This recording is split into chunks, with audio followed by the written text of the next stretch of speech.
Hello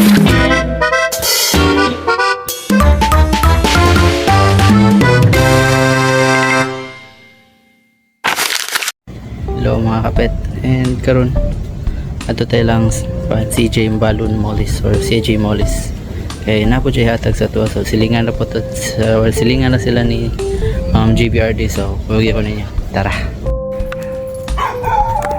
And so muna ninyo mga kapet, abot na tayo lang CJ Balloon Mollis. So mo din yung area dito or yung backyard, so pakita na ko sa inyo.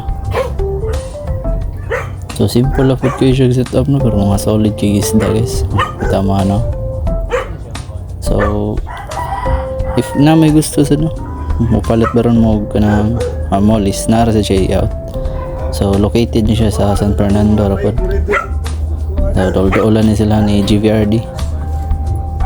So muna yung setup na pa dito sa sud guys, ako lang ipakita niyo kaya para i-tour na to iyang backyard dari mo ni mga na breeding cage diri, iyang breeding iyang mga mollies. So simple lang juga yung setup no, and daghan po siya isda diri.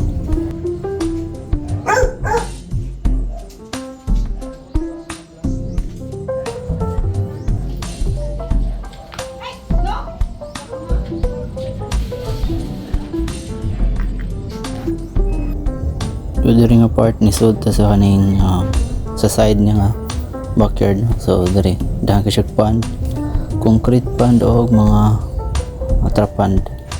So na diri, so daghan siya isda diri no. And kung gusto mo visit, PM lang mo niya guys. So diri man ni namili na siya sa iyang hatag sa tuwa, so ningon siya matagan do niya try ko nga redhead na, so dara nakapili siya. So solid kayo guys. Actually ako tanong bayaran pero hindi mo siya yayari hatag, so thankful kita. So ako ipakita ninyo kung sa iyang ipang hatag kaya nakapili na siya. Dara yung ipang hatag guys, diba? Solid. So again thank you juga sa iyong ihatag sir or bossing. So naabot kita sa itong backyard na, and yun, darang gihata guys.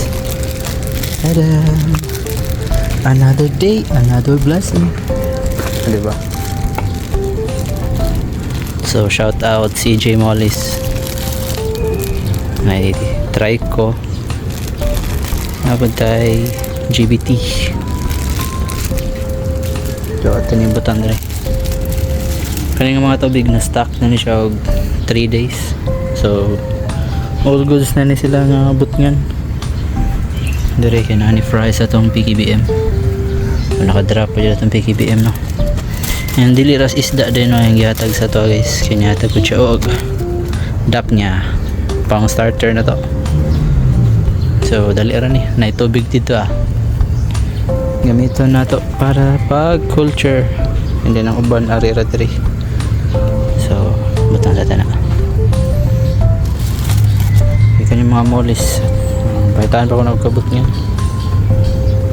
So update sa itong backyard naman na ni, hindi rin nagbutang na akong bato para di nakilapok ang aquarium. Siguro ako na ibutang niya babag para tumabutang niya kay mga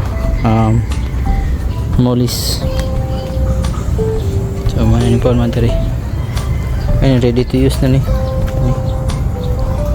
Kanina naman isod crayfish, so patakalimpyo dyan na sa uban sa hugaw sa baha. Okay, sige pag 1-1 lapok pa, pero goods na at least naka-set up na tadiri. Let's go. So again thank you kayo CJ Mollis sa imong gihatag, solid. So katong gihatag ni Sir GVRD na diri ba hapit na mga anak na po tayo try ko diri nga hapit na po mga anak guys. Sige na siya wiggle mga anak na siya pa dong. So mula sa na update no sa itong backyard, and ayun, see you sa next na itong video. Bye bye.